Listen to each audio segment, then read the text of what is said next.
दोस्तों नमस्कार, जय हिंद। आज मैं आप लोग के लिए हिंदी व्याकरण का एक वीडियो लेकर आया हूं जो आपका क्रिया से संबंधित होगा और सभी प्रतियोगी परीक्षाओं में पूछा जाता है। तो आज चलिए स्टार्ट करते हैं। हिंदी के व्याकरण का ये वीडियो क्रिया है, आपका वर्ब से संबंधित है।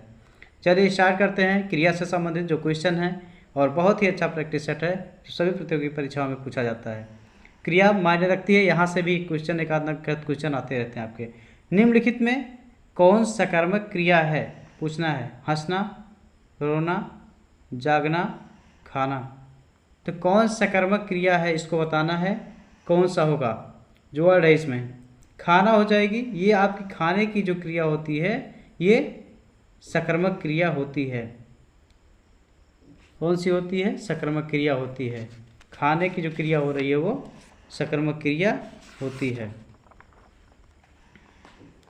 क्रिया किसे कहते हैं आपसे डिफिनेशन जब पूछा जाता है स्टार्टिंग में, तो जो शब्द होता है किसी कार्य के करने या जो कार्य होता है उसी के होने का जो बोध होता है उसे ही क्रिया कहते हैं। जैसे मान लीजिए कोई कमला नाच रही है या राम गा रहा है, इस तरह से जो होता है वो क्रिया, उसे क्रिया कहते हैं जो कोई कार्य हो रहा है।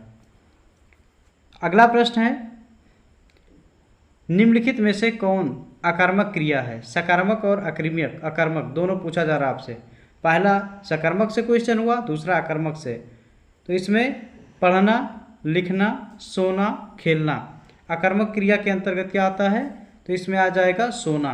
कि सो रहे हैं आप तो कोई क्रिया नहीं कर रहे होते हैं, वो सो रहे होते हैं, तो उस पर क्रिया नहीं हो पाती है, सोने का ही काम हो पाता है। तो आपकी कौन सी क्रिया हो जाएगी? अकर्मक क्रिया हो जाएगी। अगला प्रश्न है, वह खाना खा रहा होगा। यह वाक्य किस काल में है?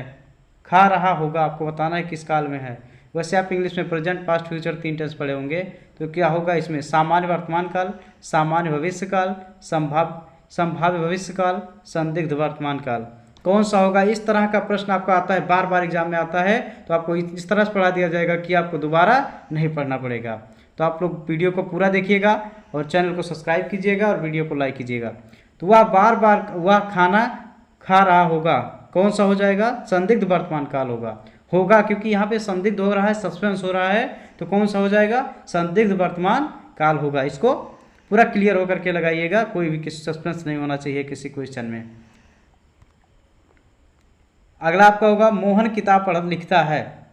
मोहन किताब लिख रहा है, इसका कर्मवाच्य में रूपांतरण होगा, कौन सा होगा? मोहन ने किताब लिखी है, मोहन के द्वारा किताब लिखी गई है, मोहन के द्वारा किताब लिखी जाती है, मोहन के द्वारा किताब लिखी गई थी। कौन सा इसमें होगा? कौन सा राइट होगा? यही करना है आपको, कर्मवाच्य में रूपांतरण करना है। तो मोहन के द्वारा किताब लिखी जाती है भाई। मोहन के द्वारा किताब क्या होती है? लिखी जाती है। तो यह आपका सा राइट आंसर हो जाएगा। मोहन किताब लिखता है, इसका चेंज हो जाएगा, जो कर्मवाच्य होगा, इसके द्वारा लिखी जाती है भाई। वह नहीं दौड़ता है, इसका भाववाच्य में रूपांतरण होगा, उसके द्वारा दौड़ा नहीं जाता है, उससे दौड़ा नहीं जाता है, उसे दौड़ना नहीं आता है, उसके द्वारा दौड़ा नहीं गया है। ऐसे प्रश्न आपको ऐसे प्रश्न देकर के एग्जामिनर आपको परेशान करता है लगातार, और आप विचलित होते रहते हैं। तो आपको बिल्कुल भी विचलित नहीं होना है और प्रैक्टिस करते रहना है, नोट्स बनाते रहना है। तो क्या हो जाएगा इसमें? उससे दौड़ा नहीं जाता, ये हो जाएगा भाववाच्य में रूपांतरण इसका हो जाएगा। या कभी कभी भाववाच्य पूछ लिया जाता है, उससे दौड़ा नहीं जाता है, वह नहीं दौड़ता है, तो इसका जो चेंज होगा भाववाच्य में रूपांतरण होगा, उससे दौड़ा नहीं जाता है। तो इसको आपका क्लियर होना चाहिए, एकदम कॉन्सेप्ट एकदम क्लियर होना चाहिए, तभी आपके क्वेश्चन सॉल्व होंगे। अब मुझसे चला नहीं जा रहा, यह वाक्य किस वाच्य में है? कौन सा वाच्य? कर्तृवाच्य, कर्मवाच्य, भाववाच्य या नन ऑफ दीज, इसमें से कोई नहीं। तो क्या होगा? अब मुझसे चला नहीं जा रहा है। तो आप जान रहे हैं बेसिक, क्योंकि यहाँ पे क्या हो रहा है? आपका भाव व्यक्त हो रहा है, क्योंकि कौन नहीं चल रहा है? मुझसे या हमसे नहीं चला जा रहा है। तो यहाँ अपना क्या किया जा रहा है? भाव व्यक्त किया जा रहा है। इस तरह से क्वेश्चन, बहुत ही क्वेश्चन पूछे जाते हैं इस टाइप के क्वेश्चन। तो इसको आपको एकदम क्लियर कर लेना है कि मुझसे चला नहीं जा रहा, हमसे चला नहीं जा रहा, इस तरह से प्रश्न किए जाते हैं आपसे, और आप कभी कभी विचलित हो जाते हैं ऐसे प्रश्नों के, और आपके आंसर गलत हो जाते हैं। तो यहाँ क्या हो जाएगा? भाववाच्य होगा, राइट आंसर होगा। सोना का प्रेरणार्थक क्रिया रूप है क्या? सो जाना, सोए रहना, सोते रहना, सुलाना। क्या हो जाएगा? सोना का प्रेरणार्थक क्रिया रूप है, तो सोना का जो क्या होगा आप जानते हैं, सुलाना हो जाएगा। क्यों? ये प्रेरणार्थक क्रिया रूप है, सुलाना।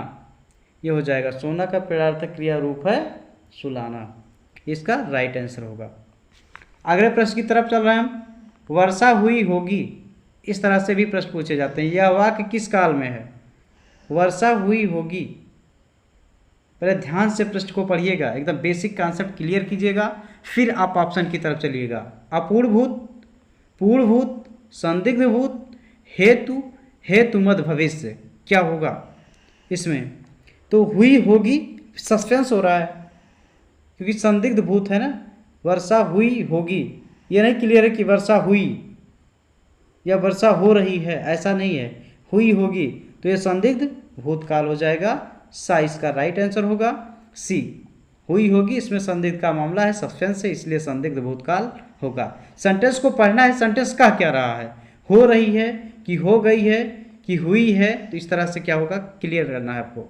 मैं उसकी मदद करता रहूँगा, यह वाक्य किस काल में है? संभाव्य भविष्य, सामान्य भविष्य, सातत्यबोधक भविष्य, हेतु, हेतुमद भविष्य। क्या होगा इसमें?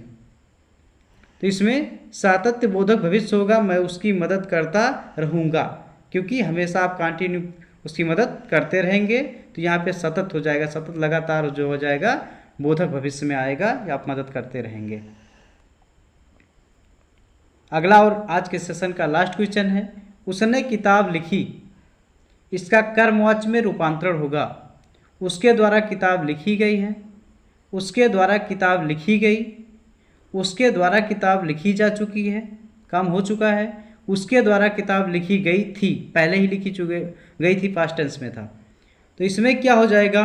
उसने किताब लिखी, तो बाई उसके द्वारा, उसके द्वारा किताब लिखी गई, इसको आपको पढ़ना है। उसने किताब लिखी, तो उसके द्वारा किताब लिखी गई, बाई यानी इससे, उसके द्वारा लिखी गई। तो ये आज के सेशन के टॉप 10 क्वेश्चन थे। और आप लोग वीडियो को लाइक कीजिएगा, अच्छा लगेगा तो शेयर भी कीजिएगा। धन्यवाद।